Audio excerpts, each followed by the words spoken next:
BigManTingz has adapted into this squad really well and has set up Mouse to be in a really good spot actually coming into summer now.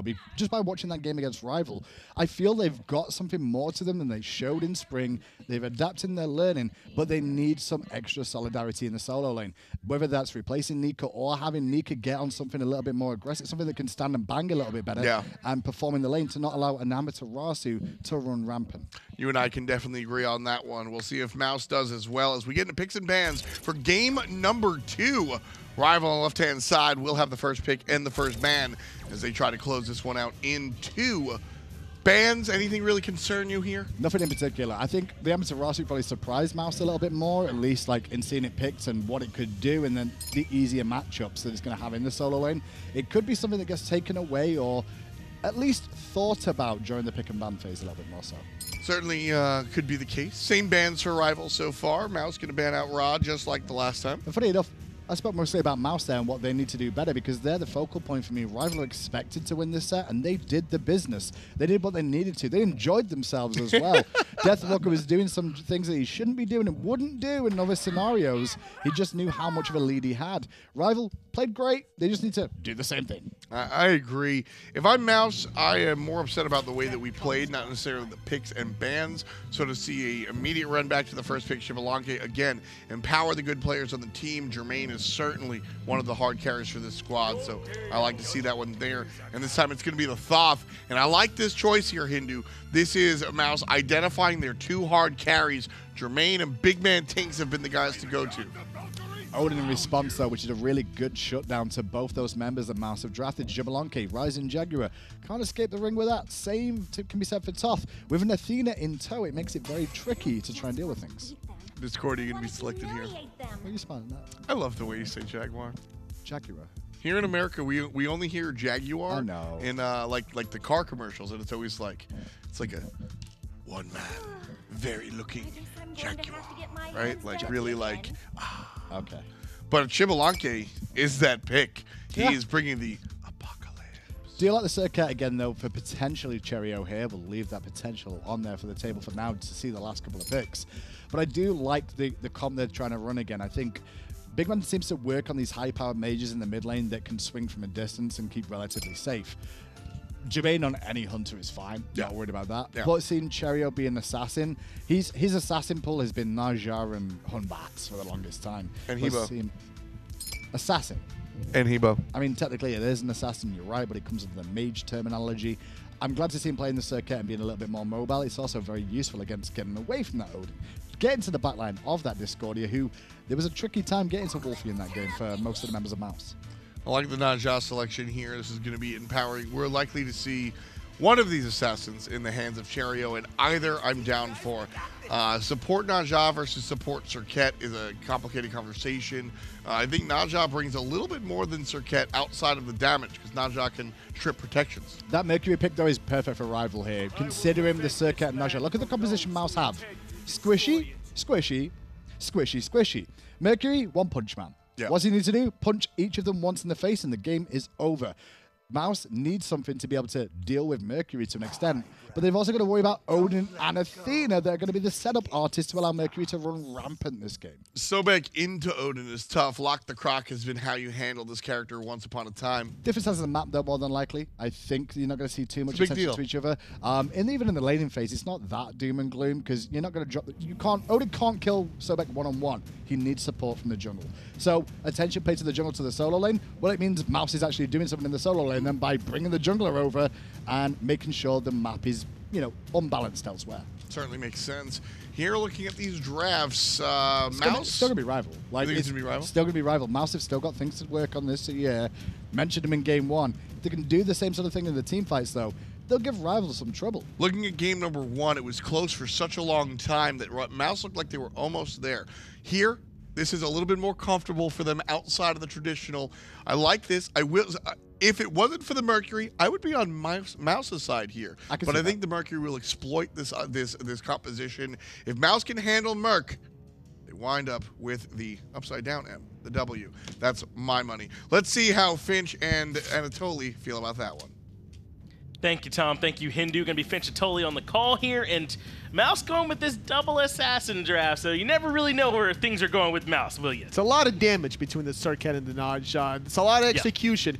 If Mousesports can do it correctly in the early game, could translate to an advantage in the mid game. So Rival have to be on the defensive front. They have to make sure that the Athena will be in position to find those defensive taunts, because I don't expect the Athena to be dash taunting offensively anytime soon, unless Rival have a significant lead. Yeah, it could potentially be a while before we get to see that happening, but who do you all think is going to win? Make sure you're voting for us in Mixer Chat so we can know what you all think. Last game, it was Deathwalker proxy farming, getting an early lead and kind of setting up for the rest of the team to do well. Let's see if Mouse allow them to do the exact same thing here in this game. It's possible. It's curious to see where some of these picks are going between this Naja Sobek. I'm thinking it might be Naja in the solo lane as we head into game number 2, but it could be. We've seen it before. Nika's played it before. There's a lot of Deathwalkers played it before as well, and it's just about returning the damage forward. But instead, Cherryo going to be playing the Naja to allow Dardez to play that Circuit support. And the beauty about this pick in the support role is the fact that that last breath does percentage damage and ignores a lot of that physical damage or physical defense that you're really looking for. You knew it wasn't going to be Sobek support. Just where else is everything going? It's going to be these junglers kind of swapped up. It is Cherryo, though, on a regular assassin, the Naja, and then jungle role here for them, as you talked about. Kalis dashing aggressively into the lane. And we'll be able to see if Dardez can make this work. We talked about it before. Circuit in the support role works because she doesn't necessarily have to build damage, does still have decent control with Cobra's Kiss and with the last breath. So certainly the Circuit support thing can...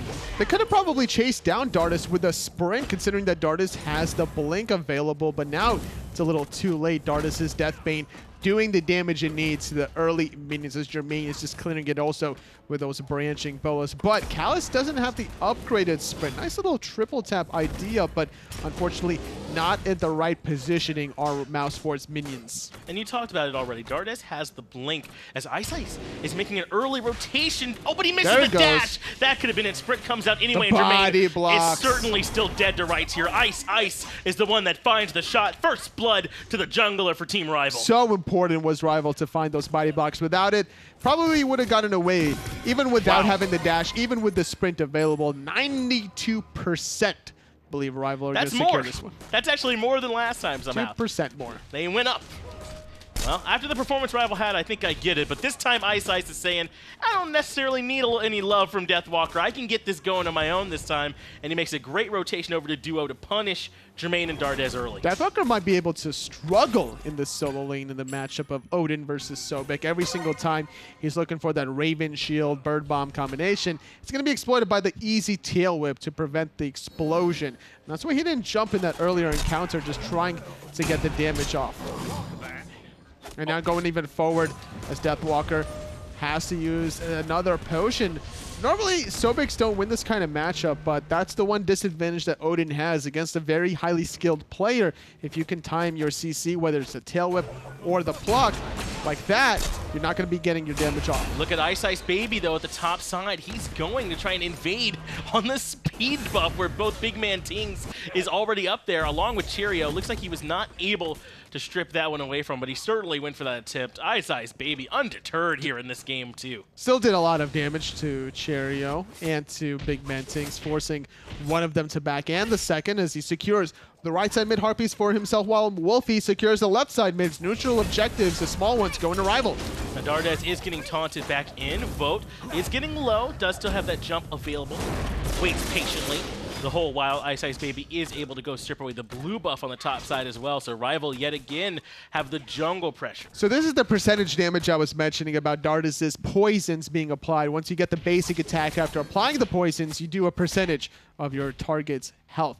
Not necessarily the last breath, and that's where Dardez is really going to shine in the early laning phase. Even though the minions are there and doing the damage, with Season 5's changes, it's not doing as much damage as it used to, and Dardez can get away with this kind of Circuit support style pick.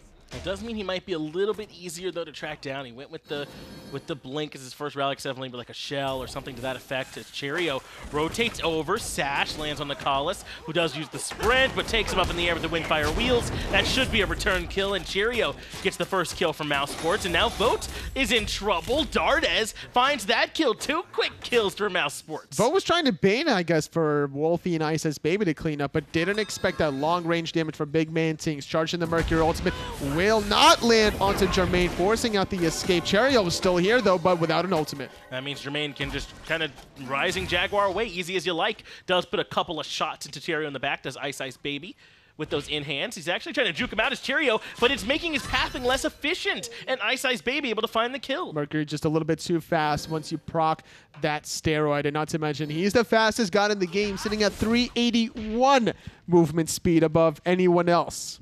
Most impactful one you'll ever see. Oh, yeah. Mercury continues to be the fastest guy alive and shows it here in the game, too, by catching back up to Cherryo. Strife lands on the BigManTingz. Not really going to get caught there, it looks like, for BigManTingz, so he is going to be able to make it out of there. Not going to be able to receive the damage either as BigManTingz, just barely able to get out of that one. Going to prevent himself from getting that farm, more importantly, so that'll separate the gap between Wlfy and BigManTingz as Wlfy continues to get these left side mid harpies, avoiding some of the ring bounce damages. Cherryo secures the right side. Still a 1 level advantage for iceicebaby, as he wasn't able to really steal away that speed buff in that earlier encounter. He's still looking to play aggressive and not really worried about Cherryo. That's playing a Naja, which is a little bit more traditional to his style. The only assassins that Cherryo really likes to play is the Naja and the Hunbats. Working for him as he comes and grabs those back harpies. BigManTingz did have to use the beads in that engage in the mid lane earlier, so that means it is going to be a slightly easier target for Iceice and Wlfy working together for the next 100 or so seconds. In fact, Collis is now lurking around the mid lane as well, but just avoiding Dardez by dashing to come meet up with his mid laner. Even without offensive item, that's a scary encounter. Level 5 Serket going to do what she wants. Nika going to be able to get that Warrior's Blessing evolution, also getting some more mana as there's going to be a rotation. Callus is going to use that Defender of Olympus, catching Nika under Deathwalker's cage. Good damage comes in from Collis, and that punishes Nika.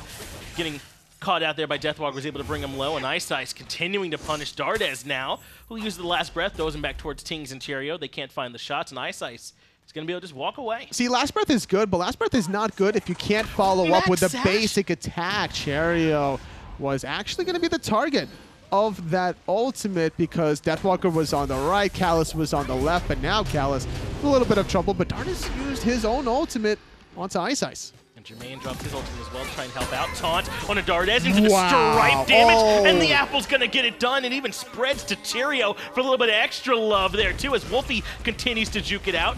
Now Jermain's in trouble on the left-hand side, but the fight's continuing. Cherryo able to find the kill into Wlfy, but iceice is going to trade it out. That's going to make it a 2-for-1 overall. What an amazing encounter. Wlfy just at the bare corner of the strife. The taunt was pulled in, and I don't think Wlfy was actually intending to hit Dardez whatsoever. He used the strife to clear those right side mid harpies, and it just so happened that Dardez just barely got pulled into the corner through the golden apple of Discord immediately after. Just enough of a cripple duration to get off the kill. Even Dardez seemed a little bit like he wasn't expecting it, right? I mean, it was a bit of a delayed reaction from him as Deathwalker has built up a good lead here over Nika, but that play in the jungle has helped out Rival a good bit. Now up about 2,000 gold to go along with their 2 kills and 2,600 experience.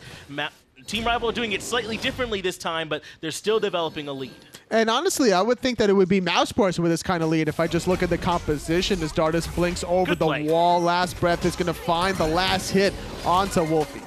That means Wlfy is going to fall to Dardez, and now Collis has to retreat, but that was just Cherryo waiting over the wall, blinking over, and putting the hurting on the Wlfy. And I was going to say that if I looked at these just compositions, and I would think Mousesports should be the one with a 2,000 goal lead at this early stage of the game between the double assassins that they've had, and slowly making the plays off the mark as big man Dardez is going to get pulled in, but didn't actually get off a basic attack onto Callus to absorb any sort of tower shots. Means that he can disengage as Mousesports They didn't go for the goal fury after that one initial pick, just kind of playing it slow and steady. Now, I've always thought that's kind of interesting. He doesn't take damage because they never do damage to Collis, but they also never do damage to Collis. So, I mean, I don't know if they're okay with the way that one ends up shaking out or not, as Cherryo rotates back into the mid lane. Strife lands into the taunt, Unruly Magic. Say goodbye to about 60% of your HP, Cherryo, and he has to retreat. iceicebaby trying to get into it. It will be onto BigManTingz because he used his dash, trying to get the beats off, finds the victim, which is Cherryo. And Final Judgment is off the mark. iceicebaby may have missed the ultimate, but he repositioned exactly where he wanted to be, and now they're going to go for the invade on the speed buff. Damage over the wall from Tingz does go through, but it is not enough to defend the buff. Jermain, though, gets taunted back into the vote damage. The Suns, the Ricochet. Great dual lane gank there. Callus uses Defender of Olympus just to get there even faster. Well, when it rains, it pours, and it starts to happen all over the map, Tolly. And what happened also in the speed buff invade, funny little encounter, was after the bird bomb from Deathwalker, he gets stunned out by BigManTingz that tried to use that evade and punish to secure his own speed buff. Hold that thought, though. Dardez gets crippled with the golden apple, gets off the last breath just at the last second, but no follow-up to confirm the kill onto Callus. BigManTingz caught in the Odin cage, but without any sort of cooldowns, can't follow up. And I was talking about that speed buff invade. The stun hits Deathwalker, and he's right over the speed buff, but Deathwalker already had blue. So that way he wasn't quite able to pick it up. Cherryo is in trouble. Team Rival are grouping up, catching out members of Mousesports a little bit too far out of position and punishing them. The lockdown from this composition is just too strong. I was going to say how Mousesports, I mentioned that they needed to be the ones with the early game execution with Cherryo on the Naja, Dardez on the Circuit, and how Rival needed to play defensive, but Rival are doing anything but being defensive. iceicebaby feeling so confident on this Mercury pick that he's sitting at 4-0-1, finishing off his stone-cutting sword, and poor Jermain, man, just gets ambushed by Deathwalker from the solo lane. Dardez is on his way to try and even these numbers up. Vote comes in, finds the shot. Jermain is done already. Collis is the one that gets the last hit. Deathwalker's all over the map, not just on the Amaterasu. No, definitely not. He doesn't need mobility. He's just going to use those two legs and start walking. No back harpies to invade, but look what he's going to do. He's going to walk between that Phoenix and the Tier 2 tower as a level 11 Odin, looking for another speed buff invade, similar to the last game. And that is what the plan's going to be. Use that Gunger's Might, the sash to slow him down so he cannot jump up into the air. He actually goes in aggressive on the Tingz, drops the cage. They lock him down with the last breath into the Final Judgment, but now he has the shield. And Gold Fury the whole time being taken by the rest of Rival. Deathwalker, he might live. Even if he falls, he's okay. Oh! He has the jump. Okay. I thought for sure he was going to die there, and then like, okay, stun hits, but then they missed a little bit more. But Deathwalker's just so evasion-wise, just all over the place. He's looking for the jukes, he's looking for the plays to zone in no man's land. There's no reason for him to be in the speed buff, but oh wait, Rival's doing the Gold Fury. That's why he's in a 1v3 encounter, baiting out Final Judgment, baiting out the last breath, so that the rest of his teammates don't have to worry about it either. He's almost able to get away with it too, as Wlfy waits very patiently, but a perfect ultimate from Cherryo catches Wlfy right at the tower line. Still aligned though, puts actually out the Apple of Discord back onto Cherryo. Wlfy just barely survived. He missed the ring bounces. If he walked into the tower, he needed to just hit the minion waves, and the ring bounces would have been guaranteed for the last hit. Too bad, Cherryo. After making such an excellent play, the rotation from Collis punishes him. I mean, it's rough here for Mousesports at this point. And not only that about the ring bounces, but the positioning from Wlfy in his own little cloud was at the tail end of it. If there was just one basic attack that Cherryo got off, that ulti would have sealed the fate. Perfect positioning by Wlfy inside of it, and he was waiting on his cooldowns to come back up. You saw him use the Strife and find the good damage, and then juke back into the tower. But Cherryo had the awareness to hit him with that Windfire Wields the second he started moving. It just wasn't enough damage because of the good positioning from Wlfy. And this is without a particularly safe build. He rushed the Soul Reaver again. He just trusts his own positioning and awareness to keep him safe. And this is just going to be more struggles for Cherryo. That's sitting at 2 and 5. 4 levels behind his opposition. Not a good look where you want to be against such a highly experienced jungler as this iceicebaby that's been so dominant thus far in Season 4 and Season 5. It's really hard to stop him from being aggressive. And when he's playing a god such as Mercury that thrives in the late game, it's only going to get worse as time progresses. Deathwalker making his rotation in the mid lane. The rest of Rival thinking about aggressing towards this tier 1 tower. And I think you're right to say for Ice Ice, it's been this whole split, or rather season, as Cherryo takes a bunch of poke and has to run away from Collis on this Athena.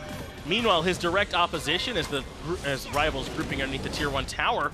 Cherryo making a couple of unique choices here of his own. Ice Ice, though, undeterred. He's in the jungle yet again, looking for a chance to loop back around on the squad. He has the blink. He has the ultimate. He's charging it up. The Odin catch has been used. Phantom as well, trying to land onto BigManTingz. Still so patient. If Rival can just secure the tier 1 tower, then iceicebaby can commit. But still, the tier 1 tower's there, and now they know Ice Ice is here, so he's lost the surprise factor to go along with that. Collis going to come right back in. Tier 1 tower should be going the way of Rival without any more trouble, and then they can go ahead and just back off. Gold Fury not available, but Pyromancer is if they want to grab that one for themselves, and it looks like that is going to be the call. Now, the thing was that Mousesports didn't have vision of iceicebaby, but they heard the channeling of the ultimate. However, Rival, they're committing to the Fire Giant call 14 minutes in, immediately after the Pyro. Now, Nika is around. It looks like the rotation could be coming in from Dardez as well, but it's just too late. Too much damage from Team Rival. Fire Giant, 14.5 minutes in, goes to Team Rival, and now they're looking for Nika as well, who's forced to dash away. BigManTingz charging the final judgment. Wouldn't really find anyone. Oh, Deathwalker, though, tried to get off the ultimate. Couldn't really catch him. Vote catches Dardez in the backhand side. Deathwalker going to secure those right side mids. Jermain trying to split push and gets punished. And now Cherryo is going in trying to take the tier 1 tower. He is able to find that, and Vote can't find it over the wall. Eventually does, and I think Cherryo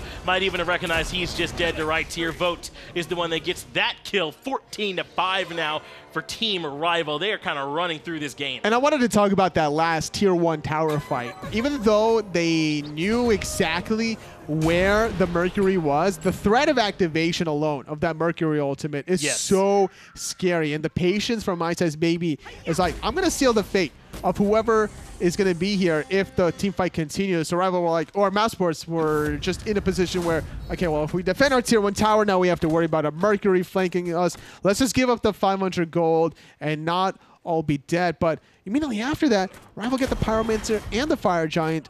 Mousesports, with a lapse of judgment and also a lapse of health pools after the team fight, couldn't defend. In the end, Team Rival are the ones who came out on top in that push onto the tier 1 tower. I did want to take a look at Cherryo's build because it's a pretty unique path that he's decided to go with the Blackthorn Hammer into the Shield of Regrowth. I don't want to blame this unique build for Cherryo's struggles here because I think they're just getting a little bit outclassed by the strategy from Rival so far as they strip away the red buff, but this is not what we normally see. Definitely not. It's a Blackthorn Hammer that's a pretty cost-effective item, right? For 2,200 gold, you're getting all these stats. More importantly, the amount of spammability that you have, right? You're getting a lot of mana, cooldown reduction when you're over 50% health. And then once you do spend that mana, you're getting the 50 MP5 on top of this. So this allows you, you know, that huge flexibility, and also the Shield of Regrowth to cover the health options as Jermain yet again trying to find the split push, but this time it's with Cherryo, but the global pressure of Callus a little too strong. Cherryo trying to juke away from the Mercury ultimate for as long as he can, but it's not going to matter with all the Fire Giant damage. Yeah, everyone's here. They don't even need the ultimate. iceicebaby eventually finds the shot and puts Cherryo down. I like the internal synergy there. It could be trouble for BigManTingz next, who does dash away, where the extra cooldown means that he can use the 2 more often, and using the 2 more often gives you the more movement speed and also make sure he's topped up with the extra health. So I kind of actually really like the build here from Cherryo. I don't think that's the problem at all for him in this game. He just has not had the opportunities. I don't think this is the game to go that build. This is an ability-based build, especially if you're going to go Crusher after the Shield of Regrowth and Blackthorn Hammer. But when you're this far behind, you are not going to be dealing that much damage with your ring bounces. This is one of these builds where you're so far ahead that your ring bounces are a nightmare. Like, you're level 14 versus everyone's level 9, and that's when you can get away with this build. Yeah, it definitely feels like the build where they're not relying on you for damage, more for setup, as Jermain dashes away during the ultimate, but he has nowhere to go. It's starting to feel as if Mouse have kind of recognized that this one's out of reach for him totally. Team Rival now up about 10,000 points, tier 2, or points gold, rather, as the tier 2 tower falls as well. Vote uses the beads and keep getting in some shots, but not quite enough. BigManTingz forces him back. Vote getting a little ahead of himself, forced him to go into that defensive relic, which could pose some problems once the Phoenix Sieges happen.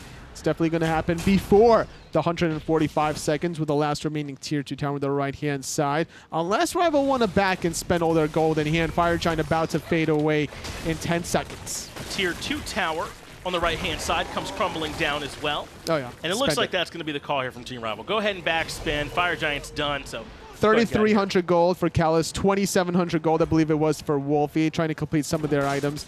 4.5 items deep. Relic Dagger for Deathwalker, trying to make things happen on the blink side of things, trying to get more people trapped in the cage. Still no money spent yet there by Callus. Okay, finally he goes back in.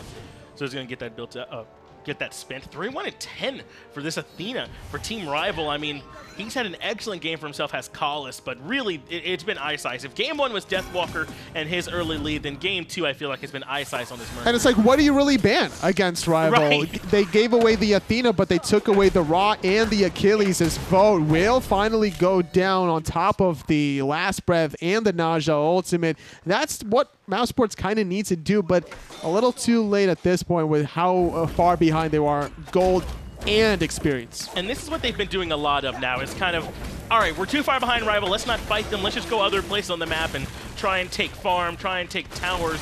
And we really don't even want to meet up with Rival here at this point. As they group around the Fire Giant, Mouse are going to try and take the Phoenix on the left-hand side. Deathwalker goes back for the defense solo on this one. It's very easy for Deathwalker to defend. All he has to do is just cage on the outside, catch somebody. Right there is Jermain still doing the damage, but Deathwalker zoning against BigManTingz, where he should be intercepting Jermain's shots instead. This is too much of a commitment here onto this. Jermain is the one that ends up falling. Now the ultimate comes through, hits 2 people. BigManTingz is forced to fall back as well. Wlfy is able to find Cherryo. BigManTingz is the next one that's in trouble as Ice Ice has to retreat. Strife sets up a double kill for Wlfy. Nika goes lurking into the waters, but that water just ain't deep enough not to get away from the shots from Callus. 4 members fall. And that left side Phoenix still standing. Dardez is going to blink over to trying to find iceicebaby, but will not do so. His ultimate is about to come back up in a moment. iceicebaby counter blinking. I think he saw Dardez. Dardez definitely heard it as he turns his back around, but going to back on out. The left side Phoenix just on its last legs, casually. Yeah, it's still standing. I mean, it just... so majestic. Yeah, Mouse overcommit there for sure into the Phoenix. I think they sort of recognize that unless they make a Hail Mary type play and try and open up some kind of win condition later on, there's not a way for them back in. And the thing was, Deathwalker didn't defend that as cleanly as he could have. Right. He could have been intercepting a lot of those basic attacks out of the Shibalanke Jermain. Even though Branching Bola does branch off a little bit, it doesn't do the full damage, so that Phoenix should have been at half health, not 10% either way. Dardez gets caught out, and he ends up falling. Deathwalker locks in Cherryo with the cage, and the Suns come in from Vote on top to do a little bit of extra damage. Phoenix on the left-hand side under siege. They don't quite get enough damage put onto it all at once. There it goes. It finally tumbles down as Callus rejoins his comrades on the left-hand side and make a regroup towards mid. No more towers remaining from Mousesports. The Titan going to be at its most vulnerable form. Taunt slightly off the mark. That's one of those kind of blind taunts that you do. You just look for the dash and the taunt, trying to force the beads out of anybody realistically. Yeah, but Cherryo had to use it. Oh, that's right. Cherryo did use it. And so that is a good call there. And Call's at least able to grab those off Cherryo, and that'll make him an easier target moving forward. Remember, he does have the sort of non-traditional build, so maybe Cherryo's not your target, but I think just about anybody Rival could take down if they're in the Callus taunt at this point. Cherryo goes in for the sash. No real damage there as Deathwalker isolates 2 on the left-hand side. Cherryo's already deleted. He is the target. Wlfy's the one that finds him. Now they're freed up to put damage into the mid-Phoenix. Oh, iceicebaby, though, he gets a last breath, but he's still just kind of kiting while the rest of his team has the Phoenix aggro. What a great zone from Deathwalker, making sure that BigManTingz was not in a position to get anything off. Deathwalker taking out Nika. Nika gets pulled back in, and he ends up falling. Mid-Phoenix is going to join Nika in the afterlife as Deathwalker continues to box with Jermain. Vote finds the stun, finds the shot. Dardez is out of here too. Jermain taunted in, and Wlfy's unstoppable, finds another kill. This is looking like another game for Team Rival. Mousesports just could not keep him out. Oh, the cage on top of BigManTingz, the Suns as well, but BigMan takes out Vote with the long range. Finally will dash away under the fountain as Wlfy gets stunned out there. Final judgment not available. Cherryo had enough time to respawn. The rest of Rival were not interested in finding the this was kind of Deathwalker doing Deathwalker things. Yeah, they go in either way. Vote wasn't there. He ended up falling, so they didn't have his sustained damage as Cherryo uses the sash to try and survive, but it's not going to be quite enough. iceicebaby and Deathwalker can't end this one alone, so no, Mousesports continue to stand here. Their Titan actually pretty healthy. BigManTingz had the awareness, though. Even though Deathwalker was still on top of him, that Vote was one shot away from death, so he gets that hieroglyphic assault off. He only needed one hit of it, as Vote was within that lethal range, and without the Hunter to secure the fate of the Titan, Mousesports breathe a little bit longer, but for how long with an 18,000 gold deficit? It's so difficult for Mouse trying to fight into this one. 23,000 experience as well to go along with that 18,000 gold that iceicebaby's holding onto. The Fire Giant will be back up in a moment. That'll be the opportunity for Rival to grab it if they want to go make another push, but even the experience is still relevant, totally. Look at these levels. No one level 20 on Mouse yet.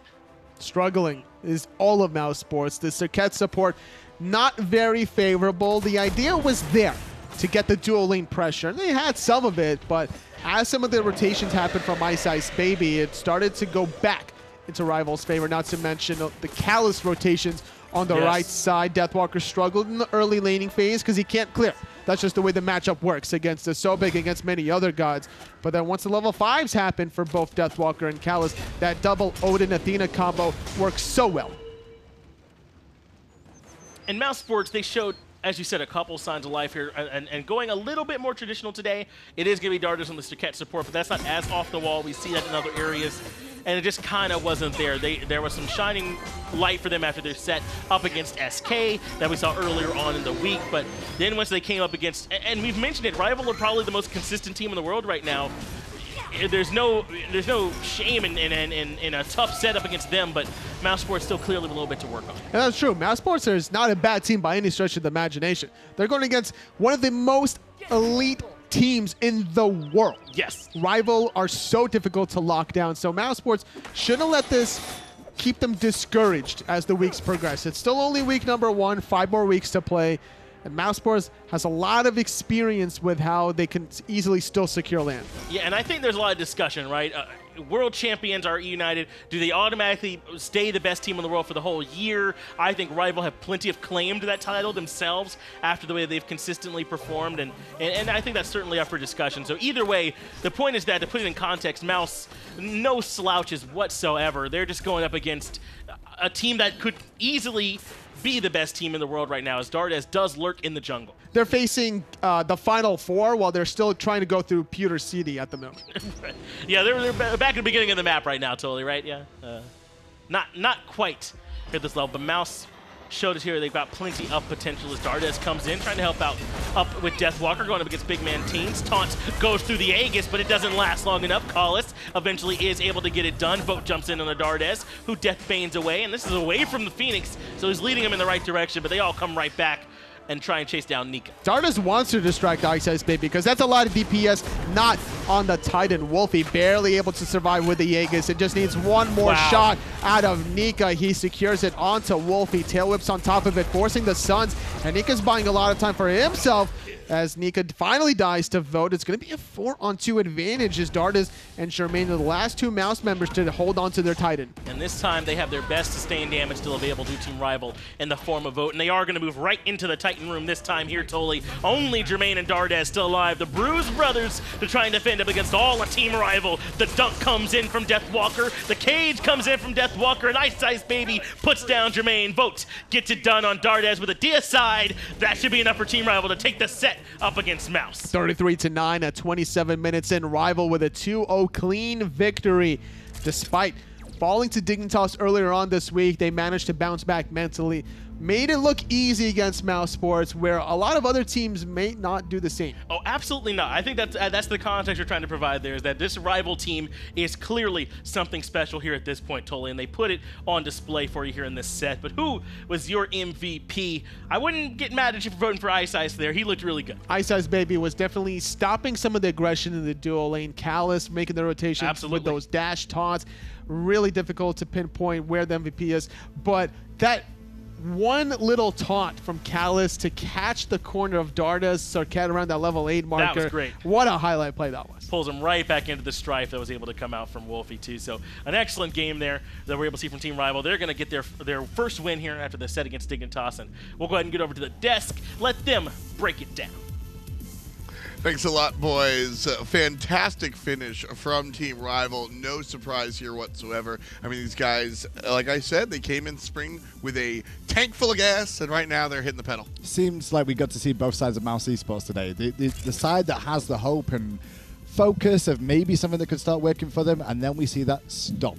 A lot of that, for me, comes down to picks and bans. So the first half of picks and bans from Mouse, fantastic. Second half, they continue on the assassin train in the support role, as well as drafting another high skill cap jungler alongside that as an assassin role, and then get run over by a Mercury, which is what we said on the desk was, hey, look at all these squishy targets Mercury gets to have fun with, and that's what happened. Yeah, that was the really big problem, was that it was, again, and this is sort of what I mean by, it wasn't the fact that they played an assassin in the Guardian position. It was the fact that the enemy responded correctly, right? There's so many different variables. So another one in the other column, I suppose, but Mouse certainly have a lot to fix. That said, Rival, that's the positive side. Things looking really good. iceicebaby one more time, MVP. Yeah, and deserves MVP for that game as well. Had a fantastic performance on Mercury throughout, everywhere and nowhere. Using the ult at the right time in most scenarios too, which I liked. He held it in some situations, and like this, just slowly running down Cherryo, using that mobility. The casters were saying, which is true, 381 movement speed. Ooh. Closest person to him, Vamana, 380. But Mercury has to be the fastest. Yeah. And obviously in this game, there was no big baby because they ran two assassins. iceicebaby was the guy on top here. Fantastic amounts of damage, and like you said, I mean, this is just he was given the scenario. This is like somebody gives you a burger bun, some lettuce, some cheese, some tomatoes, and you're like, I think I just need a burger now. You're right. I was like, you're missing the burger part, but you did say at the end. So That's like, the point. But yeah, that's exactly it. He had all the ingredients on the table, and he went, all right, cool. I played Mercury into 4 squishies, and if you miss the sashes and the ring tosses and the circuit kisses, you're going to have a bad time. And that's what happened. I'm hungry now. You want to get dinner? Yeah, let's go. Where we're going. I don't know, but we gotta finish this up. I didn't realize we're still live. I was all excited about my dinner day. Well, in a moment, right now, let's see who's eating. Trifecta and Space Station up on top there. Splice number 3 as well. And then back here in Europe, you see Obey is number 1 so far. Okay, boys, only because they've not played 2 games yet. Everybody else has lost 1 so far. That's all. They've only played that 1 game. They've got more games to play. Well, I'm excited for it. Friday. It's a week from now, so let's go over with Monday. Monday's our split day. So it's Dig and Rival, and then Space Station E United, and then we focus back on Europe for Tuesday. Well, this is actually this week, Tom. Don't get too far ahead of yourself. Friday is still to come because it's Thursday today. Tom wants to take me out for dinner thinking it's Friday, and it's actually only a Thursday. I guess I'm not looking forward to my dinner too much. Tomorrow is NA, Space Station CLG, and EU United versus LG. Is it really Thursday? It's Thursday. It's been Thursday all day, Tom. I gotta make a phone call. I really thought it was Friday. I'm losing it. You really are. Europe was fantastic. North America will be tomorrow. North America is tomorrow. I'm going to save Tom here. Let's look at the broadcast schedule. Yeah, this will help me out just a little bit. Actually, no, it won't. So essentially, here's the layout of how we're doing everything here in the summer split. A little bit different than the spring split. So on Monday, you're going to get Console League at 11. But something that we have to add here, more importantly, well, not more importantly, but most importantly for the week, Esports Weekly is our weekly broadcast that we all have a lot of fun. We talk about the scene at large. That airs every Monday at 10 a.m. Eastern Time. So wake up early, catch that up. Then as we go throughout the week, we get to see the global series of the minor league, and the Pro League will air all 5 weeks as well. Then something extra, that's yours. Patch notes, baby. Yeah, patch notes tomorrow. New time starting to happen more often now on a Friday. It's going to be early on in the morning too at 11 a.m. So make sure you tune in for the patch notes tomorrow. Following that will be the minor league for North America and SPL because it's Friday. I don't know my days, but I know my years. It's a long one, and we're in the middle of it right now. It is 2018. Is it because it's on the screen? No, it's not. Well done. Good. Well remembered. I had to ask what year it was the other day, but I don't have to ask when Fall Split's happening, or the FWC placement round, or the Smite World Championship. All of it's right there on your screen. I'm excited about that All-Stars thing. Middle of the 2 splits too. We're excited to see All-Stars once again. We did it last year. May have the same sort of flavor to it again, which could be something fun to look forward to. Absolutely. And then, of course, Smite World Championship, all the players have to work and get and play to get there. Y'all just have to buy tickets. 16th through the 18th, mark it on your calendars. HRX is going to the city, baby. Atlanta. Smite and Paladins are going to be hanging out with all the esports bros. Different games, different planes, different fun stuff, and it's going to be a big one. Definitely want to watch that downtown. Yeah, and the main thing to notice there is you can turn up and tell after what day of the week it is, so he's up to date. I'll be turned up. No On matter Friday, what day it is. Friday. He gets down on Friday. I get down on every night, apparently. That seems to be where we're Seems at the right case. now. Honestly, fun day all together. We had some international fun during the beginning. Shout outs to Oceania. And then we moved on to the minor league where we got to see some good action there. Optimus Gang continuing to crush it. Over here in Europe in the Pro League, I think fantastic stuff. Expected stuff with Rival, but our first match was interesting as well. It was. I was sat here thinking you were doing SPL happen then. That's what seems to have happened then. You just went off about everything that happened today. I gotta move over. Day 1, week 7, 18-2, split 7. Are you getting in position now? Yeah. All right, let's get off air. Let's get off air before we go. He's got a show to do. I'm going to go home because it's Thursday. Friday, we're going out for dinner. Have a good night. See you all later.